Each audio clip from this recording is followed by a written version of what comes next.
Steve Reid's an MP, he's the Shadow Secretary for Justice and the Shadow Lord Chancellor.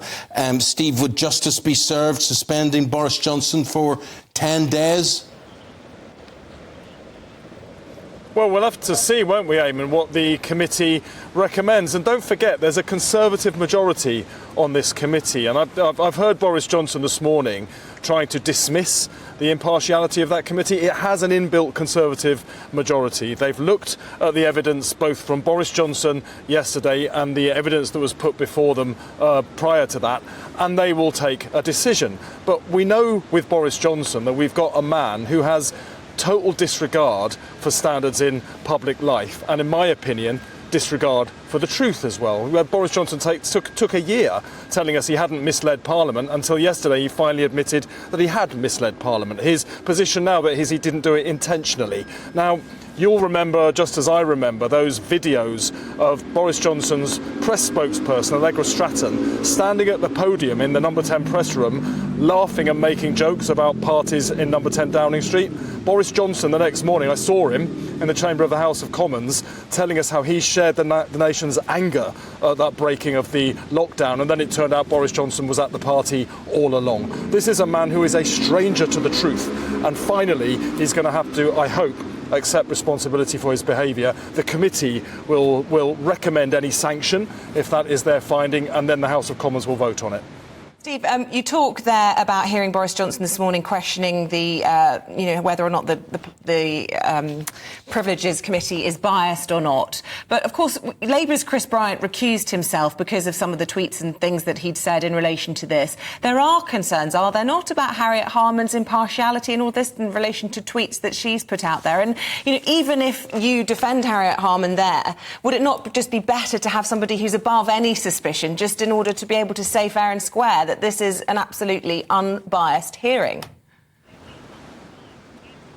Well, I think the point here is there is a Conservative majority on this committee. It's chaired by a Labour MP, but Labour MPs are in the minority. The majority of them are Conservatives. So to all intents and purposes, this is a decision that will be taken by Boris Johnson's own peers, his colleagues on the Conservative benches. They will look at the evidence that has been placed before them, and they will make a recommendation to the House of Commons. I genuinely think that Boris Johnson's attempts yesterday to try and trash the committee is because he suspects he's going to be found to have misled the House of Commons, and therefore there will be a sanction. So he's trying to throw, as he so often does, a smokescreen around himself to hide from responsibility for his own actions. But I'm afraid for Boris Johnson, it does look like he's finally going to come into collision with the truth for once in his life, and we'll see where that takes us in the next few days.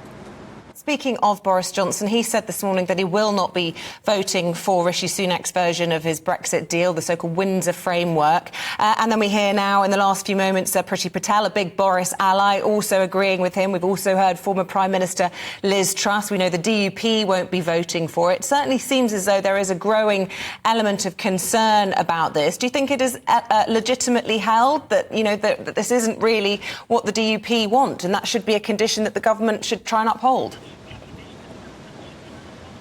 Well, what we have here with Boris Johnson is the arsonist refusing to put out the fire that he started.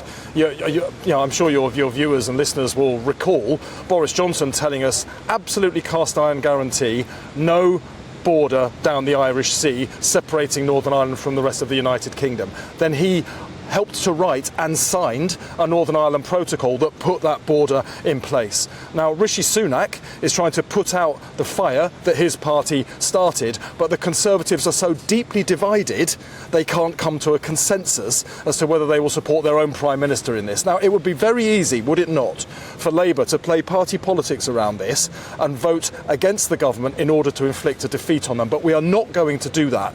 We are going to vote in the national interest for this new deal in order to remove the border down the Irish Sea, because we believe in a United Kingdom that is whole and entire with no internal borders. Steve, Labour will vote in the national interest. It's the Conservatives that are too divided to do that. Steve, I mean, you say you will vote in the interests of the country for a United Kingdom that is whole.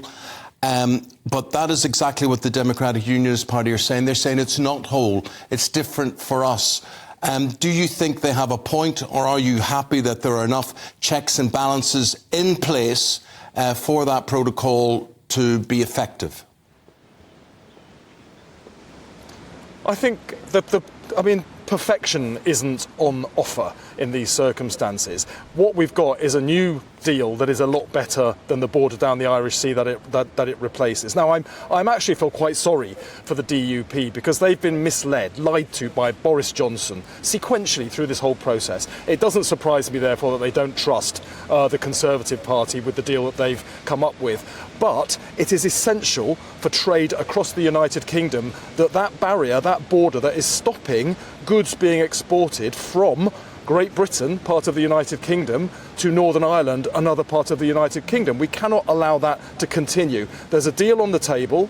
Labour will vote for it because that is in the interest of the country. The DUP will decide for themselves what to do. I think the really concerning point here is we have a governing party that cannot get this deal through on their own because they are so riven, split down the middle. So it falls to the Labour Party to do the right and responsible thing and act in the national interest, which we will do later today. Steve, you've spoken this morning about the hypocrisy of Boris Johnson. Well, you'll have seen the front of the Telegraph this morning calling your leader a hypocrite, and this is in relation to pensions. He is actually benefiting from a special tax avoidance on his own pension, which he's actually campaigning to try and remove for other people. Well, I think if anyone has concerns about the pension arrangements for the Director of Public Prosecutions, they need to talk to the people that put that in place, which was David Cameron and George Osborne 13 years ago. So would you change those rules? Those were the arrangements then. As it happens, Keir Starmer never made enough contributions to hit the cap in any case, so those provisions don't actually apply.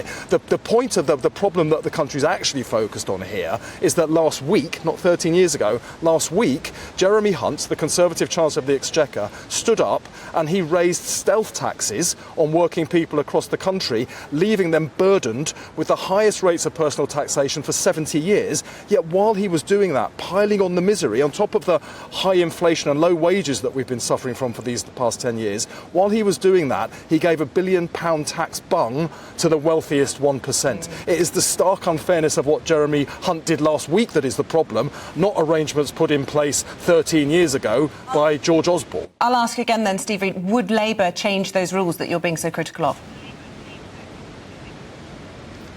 Well, Labour will repeal the changes that Jeremy Hunt made last week, yes. We support the changes for doctors' pensions because we don't want to see doctors leaving the NHS. And actually, the DPP's pension arrangements were part of a package for judges because you don't want judges walking out either when the Conservatives have left us with the biggest backlog in Crown Court trials in British history and people waiting 3 years for a trial. I don't want to see survivors of rape wait even longer for a trial just to make a change to judges' pension arrangements that have been in place for over a decade now. I do want to see fairness for the British people, and that means you don't give tax giveaways to the top 1% while everyone else has got the biggest tax burden for 70 years.